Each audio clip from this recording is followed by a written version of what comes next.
Galileo Galilei.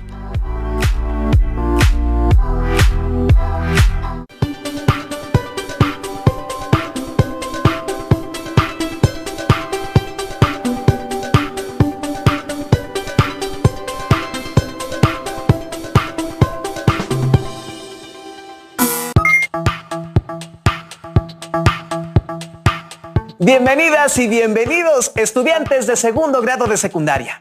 Me da mucho gusto que estén con nosotros en una sesión más de Aprende en Casa 3 para la asignatura de Ciencias Física. Mi nombre es Enrique Ardal. ¿Y qué creen? En esta ocasión nos acompaña uno de los grandes científicos de todos los tiempos, un famoso astrónomo, matemático, ingeniero, que cambió el rumbo de la humanidad y que contribuyó al desarrollo de la ciencia tal y como la conocemos.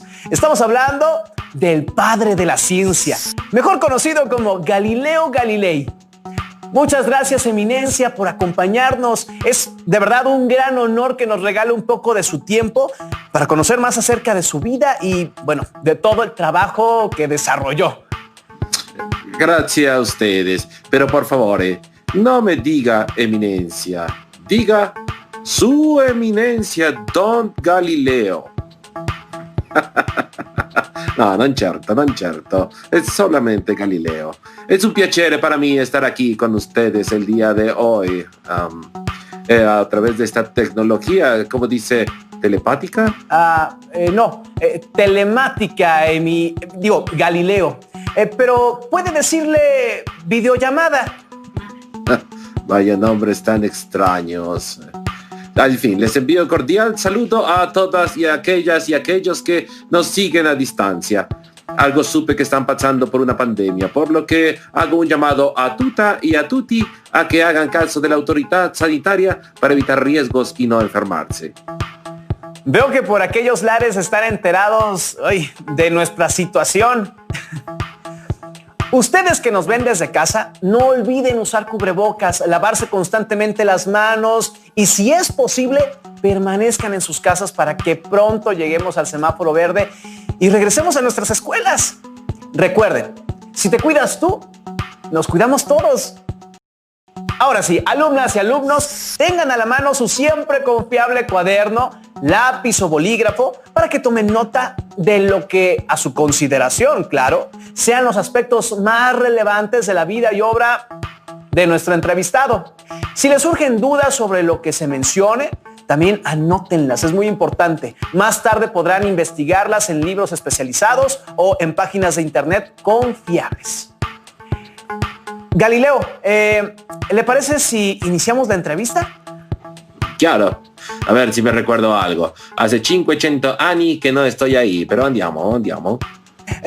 Tengo entendido que usted fue, el mayor de 7 hermanos y que nació a mediados del siglo XVI en la ciudad de Pisa, Italia, región que se conocía como el Ducato de Toscana. ¿Cómo fue su infancia? Bueno, pues yo nací el 15 de febrero de 1564. Yo recuerdo una infancia llena de música. Mi padre era el gran compositor Vincenzo Galilei. De él heredé el gusto por la física, por las matemáticas. Mi madre fue Giulia Amanati, una artesana. Éramos muchísimos en la familia, muchos hermanos. Por lo tanto, mi madre no podía hacerse cargo de todos. Así que cuando yo cumplí 10 años, me encomendó a Jacopo Borghini, quien se encargó de que yo recibiera una buena educación en un convento en Florencia. ¿Eso quiere decir que estudió para convertirse en religioso? No. Estudié ahí hasta los 15 años. Mi papá aprovechó que tuve una infección en los ojos para sacarme de esta escuela y un par de años después me mandó a la Universidad de Padua. Ya veo. ¿Fue ahí donde estudió física y matemáticas? No propio. No exactamente. En realidad mi padre me mandó ahí para que estudiara yo medicina. Pero no pasó mucho tiempo para que yo me diera cuenta de lo que en realidad me gustaba era la física, las matemáticas. Sí. Me gustaba leer a filósofos y matemáticos griegos como Euclides, Pitágoras, Platón, Arquímedes. Me hicieron perder todo el interés en la medicina e interesarme totalmente en las matemáticas y la física. Vaya. Cuando cumplí 25, me convertí en catedrático de matemáticas en la Universidad de Pisa. Galileo, ¿fue en esa época en la que hizo sus famosos experimentos en la torre inclinada de Pisa? No, eso nunca pasó. Fue una leyenda, un invento de Vincenzo Viviani. Es cierto que hice molti experimenti, pero nunca en la torre de Pisa. Junto con algunos compañeros, desde una ventana bastante alta de nuestra casa, tiramos 2 piezas diferentes, una de plomo, una de madera, desde la misma altura y con la misma fuerza. La bola de plomo cayó al mismo tiempo que la de madera. Hicimos el experimento no una vez, sino muchas, siempre con el mismo resultado. Esto iba en contra de lo que había dicho Aristóteles y que se había mantenido como cierto durante 1500 años. Este experimento, se ha repetido miles, quizá yo creo que millones de veces con diferentes materiales livianos y pesados. Muchos detractores sobre la caída de los cuerpos ponían de ejemplo una pluma y un martillo de acero. Si dejamos caer una pluma, será evidente que el aire evitará que la pluma caiga en línea recta, por lo que llegará al suelo mucho después que el martillo.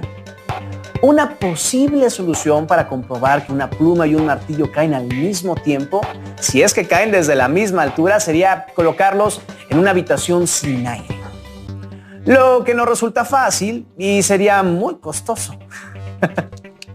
Afortunadamente, en 1971, el astronauta David Scott realizó una versión del experimento en la Luna durante la misión del Apolo 15, dejando caer una pluma y un martillo de sus manos. Debido a la falta de atmósfera lunar, no había ninguna resistencia en la pluma, la cual tocó el suelo al mismo tiempo que el martillo.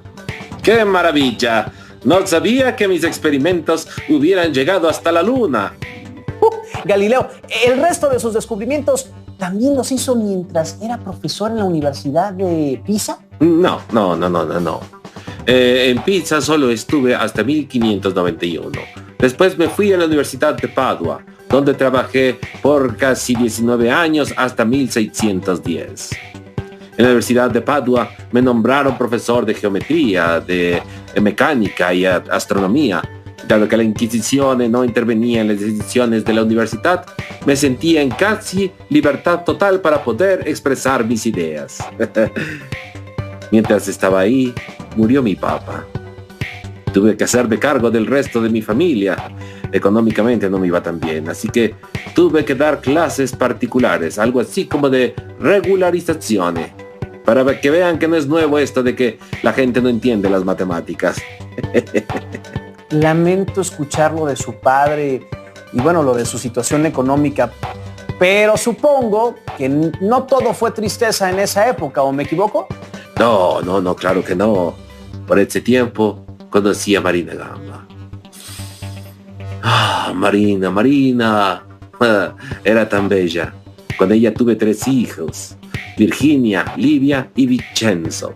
Fue una buena época, sí. Y no solo a nivel personal, no. En esos años, en 1604 para ser preciso, descubrí lo que se conoce como la ley del movimiento uniformemente acelerado.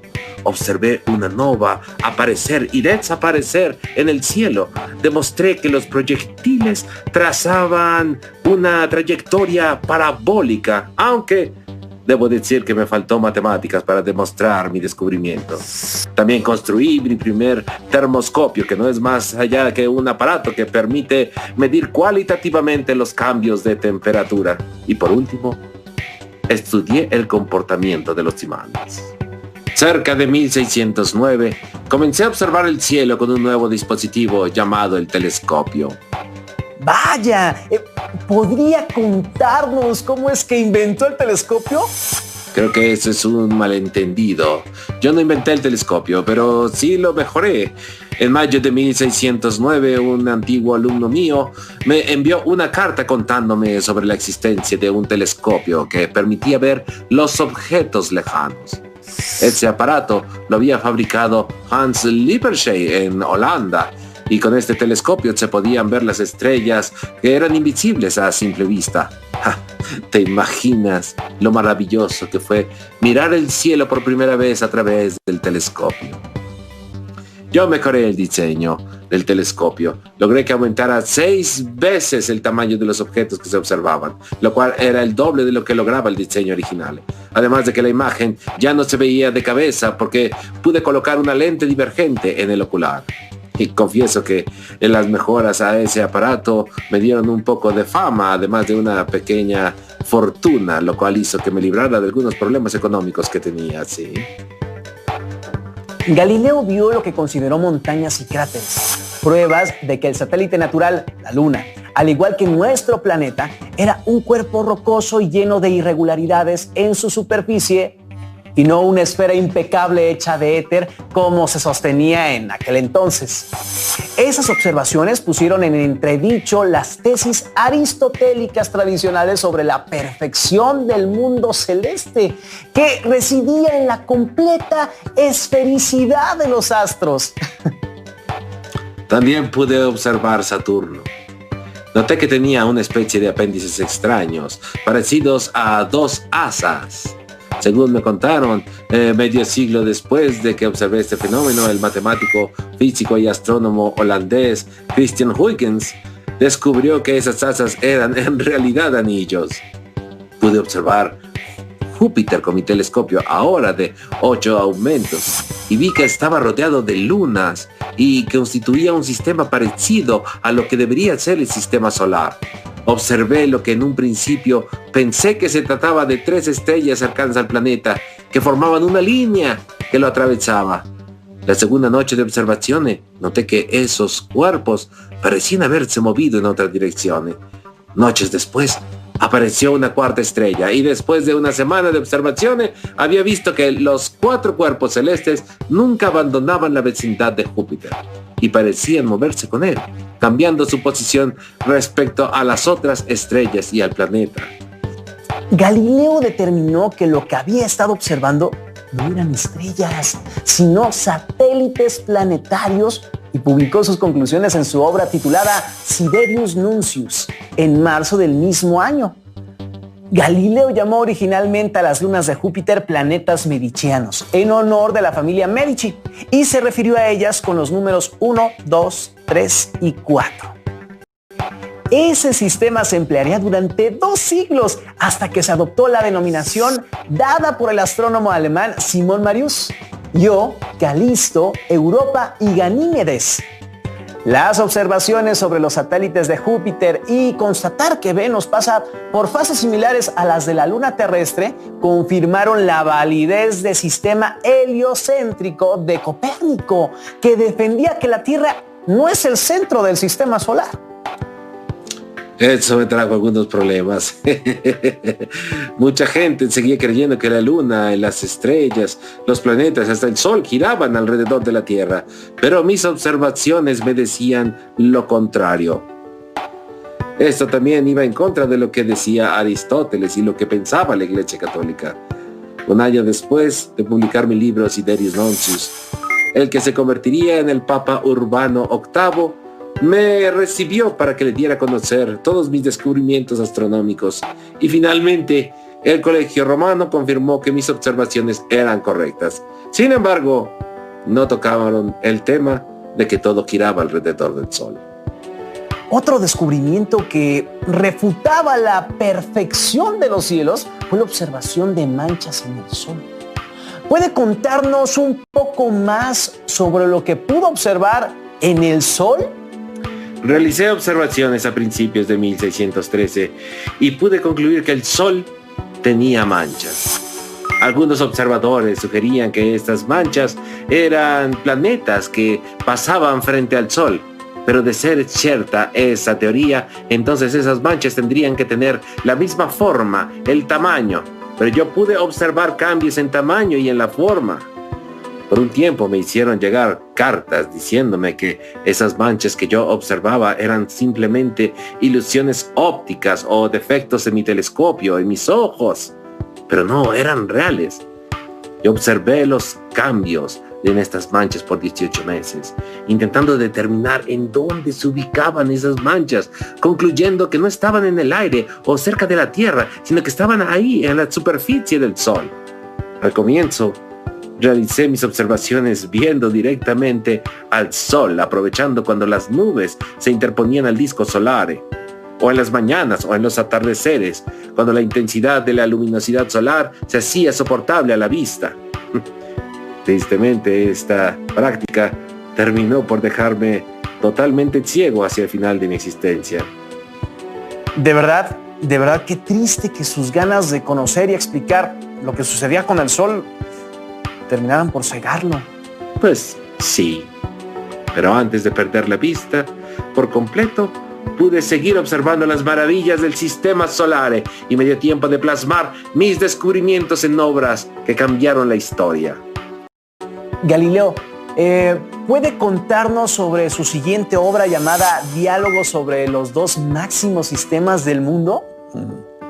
Ese libro me tomó 6 años escribirlo. Decidí escribirlo en italiano, en lugar de latín, como era la costumbre para publicar libros científicos en esa época. Mientras escribía esta obra, me refería a ella como el diálogo sobre las mareas. El título con el que lo presenté a la Inquisición para pedir su aprobación fue Diálogo sobre la bajamar y el flujo de los mares. Se me ordenó suprimir toda mención a las mareas del título y cambiar el prefacio, con el argumento de que dar permiso para ese título implicaría probar esta teoría que intentaba demostrar el movimiento de la Tierra desde un punto de vista puramente físico. Como resultado, el título fue reducido a Diálogo, seguido de mi nombre, de mis cargos académicos, con un largo subtítulo a continuación. El nombre con que se conoce usualmente a la obra proviene de un subpárrafo de ese largo subtítulo. En este libro, el diálogo se desarrolla en Venecia durante 4 jornadas, entre 3 interlocutores. Salviati, defensor del sistema copernicano, quien representa la propia visión de Galileo. Llamado el académico en honor a la pertenencia de Galileo a la Academia dei Lincei. El nombre proviene del apellido de uno de sus amigos, Filippo Salviati. Simplicio, quien abogaba por el sistema de Ptolomeo y Aristóteles. Es una amalgama de 2 académicos de visión conservadora y rivales de Galileo. El nombre del personaje proviene del filósofo homónimo del siglo VI, Férreo, defensor de los fundamentos aristotélicos. Sagredo representa la visión neutral de quien busca la verdad sin aferrarse a dogma alguno. Es nombrado en honor al amigo de Galileo, Giovanni Francesco Sagredo. Después de muchas dificultades, el libro apareció publicado a principios de 1632, pero para agosto de ese año fue confiscado por la Inquisición y el 1 de octubre me citaron a comparecer en Roma. 2 días antes de mi cumpleaños número 69, llegué a Roma a declarar. Estuve en calidad de prisionero, pero me mantuvieron en las habitaciones del fiscal, no en la cárcel. Hice una declaración en la que tuve que decir que mi libro de diálogo reconozco el copernicanismo, aunque esa no era la intención de mi obra. Después de confesar, tuve que pedir clemencia por escrito y finalmente declaré que no tenía ni había tenido la intención de apoyar a la teoría de Copérnico. Y bueno, me puse en las manos de la Inquisición. Y a pesar de todo lo que había hecho, me encontraron vehemente sospechoso de herejía, lo cual constituía una categoría específica de crimen e incluía prisión formal, la prohibición de mi libro, además de algunas saludables penitencias. A Galileo se le condena a prisión perpetua y se le conmina a jurar que abandonara las ideas copernicanas. Sin embargo, he de decir que el Papa Urbano VIII intercedió por mí y logró cambiar mi sentencia en prisión por un arresto domiciliario de por vida. Se me permitió vivir en mi villa de Arcetri, cerca de Florencia, próximo al convento donde residían mis hijas. la hermana María Celeste y la hermana Arcángela. Allí seguí trabajando en el problema del movimiento, vamos, que había iniciado en Pisa medio siglo atrás. Perdón, es que creo que se me ha subido una araña, ¿eh? Siento que me camina por el cuerpo.